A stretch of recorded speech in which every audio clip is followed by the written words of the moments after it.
Welcome to సుమధురం కబుర్లు. ఈరోజు మనం ఈ సీజన్లో మాత్రమే చేసుకోగలిగినటువంటి మామిడికాయ పులిహోర చేసుకుందాం రండి. ఎంతో టేస్టీగా ఉంటుంది.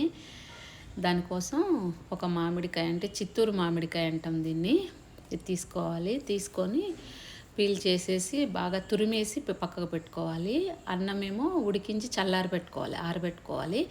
దాంట్లో కొద్దిగా సాల్ట్, మనకు ఈ మసాలా దీనికి సరిపడినంతగా సాల్ట్ వేసేసి ఒక స్పూన్ అంతా కలిపేసి పెట్టేసుకోవాలి. అంటే కొంచెం ఆరాలన్నమాట రైస్, అలా వేడిగా ఉండకుండా ఆరటం కోసం కొంచెం వెడల్పాటి పాత్రలో వేసి పెట్టుకోవాలి. ఇప్పుడు పోపు కోసం కొంచెం ఒక 4 పచ్చిమిర్చి, 2 ఎండుమిర్చి కట్ చేసి పెట్టుకోవాలి సన్నగా. బాండీలో ఆయిల్ వేసేసి జీలకర్ర, ఆవాలు, శనగపప్పు కొంచెం ఎక్కువగానే అండి, జీలకర్ర కొంచెం ఎక్కువగానే, శనగపప్పు కూడా కొంచెం ఎక్కువ, 2 మెంతులు, మినపప్పు కొద్దిగా వేసేసి, పల్లీలు పచ్చివి అయితే ఇప్పుడే వేసుకోవాలి, వేయించినవి అయితే మాత్రం కొంచెం సేపు అయిన తర్వాత వేసుకోవాలంటే. పచ్చిమిర్చి ఇది వేసేసి చిటపటామన్న తర్వాత ఇప్పుడు పల్లీలు వేసుకోవాలి. మనం కప్పుతో తీసి పెట్టుకున్నాం కదా, ఆ పల్లీలు వేయించి పెట్టుకున్నాను కనుక నేను ఇప్పుడు వేస్తున్నాను.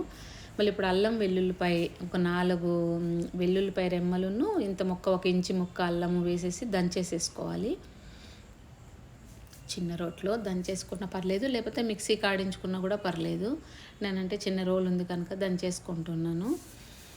దంచేసి ఇది కూడా పల్లీలు వేసి కొంచెం వేగిన తర్వాత, వేగిన పల్లీలే కనుక జస్ట్ ఒక్కసారి అట్లాగా అంతే, వేగినవి కనుక ఇప్పుడు వేయాలి. వేగకుండా ఉంటే ముందే వేసుకోవాలి, శనగపప్పుతో పాటే. వేగినవి కనుక ఇప్పుడు వేయాలి. వేసి ఒకసారి కదిపేసి కరివేపాకు కూడా బాగా ఎక్కువగా వేసేసి కొంచెం అట్లా వేయించేసి, మనం ఇందాక అల్లం వెల్లుల్లిపాయ పేస్ట్ చేసుకున్నాం కదా, అది వేయాలి. వేసి 1 నిమిషం అటు ఇటుగా మంచిగా వేయించుకోవాలి. అంటే కొంచెం పచ్చి వాసన ఉంటుంది కదా, ఇది పచ్చిదే కదా, మనం ఏం వేపలేదు ఇంతవరకు. 1 నిమిషం వేయిస్తే మంచిగా క్రిస్పీగా వేగిపోతుంది అనమాట. అది మనకు తెలిసిపోతుంది. ఇలా గలగలలాడిపోతాయి అన్నీ కూడా, మాడిపోకుండా వేయించుకోవాలండి, అదొకటి ఇంపార్టెంట్. ఇప్పుడు తురుముకున్నటువంటి మామిడికాయ ఉంది కదా, అదంతా కూడా ఇప్పుడు ఒకసారి దాంట్లో బాండీలో వేసేసి మంచిగా కదపాలి. అంటే ఈ మనం వేసిన పచ్చిమిర్చి, ఎండుమిర్చి, పల్లీలు ఇవన్నీ కూడా దానికి బాగా పట్టేలాగా అదంతా కదిపిన తర్వాత 1 స్పూన్ అంతా పసుపు కూడా వేసేసుకోవాలి. పసుపు కూడా వేసి బాగా కదపాలి.